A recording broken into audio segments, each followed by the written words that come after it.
दोस्तों, आज हम पहुंचे हैं नैमिषारण्य धाम। नैमिषारण्य धाम में जब आप पहुंचते हैं तो सबसे पहले आपको जाना होता है चक्र तीर्थ। चक्र तीर्थ के गेट पर जैसे ही पहुंचेंगे, बाएं तरफ आपको बहुत ही बढ़िया बजरंग बली के दर्शन होंगे। बजरंग बली की ये मूर्ति बिल्कुल खड़ी मूर्ति है ये बजरंग बली की। और फिर उसके बाद आप जाएंगे चक्र तीर्थ में, जहाँ पर आपको स्नान करना होता है। स्नान करने के बाद आप जाएंगे ललिता देवी, जहाँ पर आपको माता रानी के दर्शन करने होंगे। तो पहले आप स्नान कर लीजिए, उसके बाद ललिता देवी पहुँचिए। ललिता देवी में आप दर्शन करिए। दुकान लगी हुई है वहाँ पर, आपको नारियल और प्रसाद, चूड़ी, सिंदूर, ये सारी चीज़ें वहाँ पर आपको मिल जाएंगी। और हमारी पूरी टीम है, देख पा रहे होंगे, प्रशांत सर हैं, अनुज सर हैं, अरविंद सर हैं, और सारे लोग गए हैं नैमिषारण्य धाम।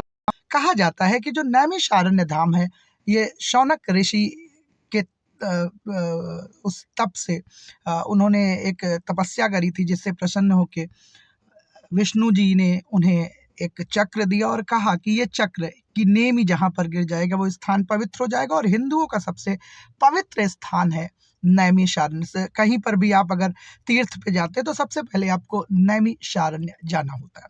और नैमिषारण्य ललिता देवी के दर्शन के बाद हम लोग निकल लेते हैं यस व्यास गद्दी की तरफ, जहाँ पर हम जाते हैं और दर्शन करते हैं महर्षि वेद व्यास के। ये वेद व्यास धाम आश्रम में पहुँचते हैं हम लोग, और ये श्री अनिल शास्त्री जी का आश्रम है, जहाँ पर आपको बहुत ही सुकून मिलेगा। अगर आप यहाँ पर जाते हैं तो बहुत ही आपके मन को शांति मिलेगी। ये आश्रम ऐसा आश्रम है जहाँ पर आपको बिल्कुल शांति लगेगा कि आप अलग जगह पर आ गए हैं, जहाँ पर इतना सुकून है, इतना शांति है। क्योंकि भगवान के किसी भी स्थान पर आप जाएंगे तो बिल्कुल आपको शांति तो मिलनी ही मिलनी है।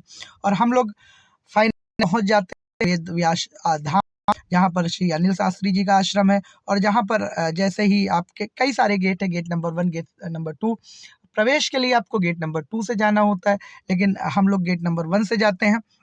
जहाँ पर बाएं तरफ एक निर्माणाधीन राधा रानी का मंदिर है, जो जिस पे अभी काम चल रहा है। ये मंदिर जब बन के तैयार होगा तो बहुत ही बढ़िया मंदिर होगा।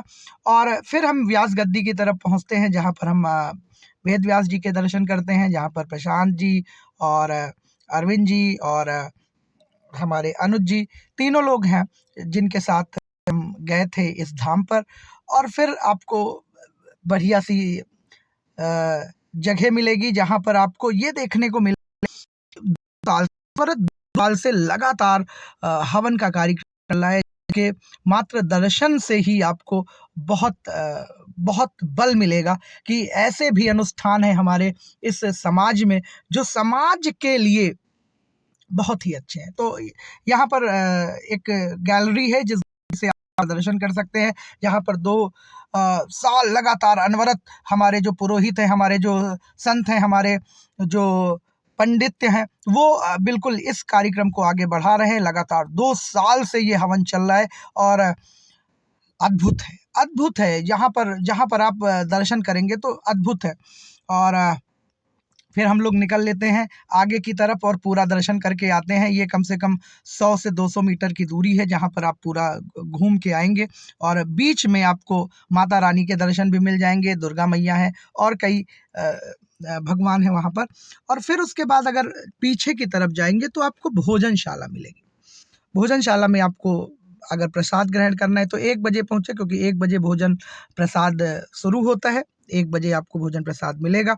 और हम आपको इस धाम के बैक साइड व्यू को दिखा रहे हैं। बैक साइड व्यू को अगर आप देखेंगे तो बहुत आपको आनंद मिलेगा। कैसा, आप देखिए, लाल कलर से पूरा घेरा बनाया गया है पेड़ों का, और उसमें पेड़ लगाए गए हैं। ये बैक साइड व्यू है जो आप धाम को देख सकते हैं।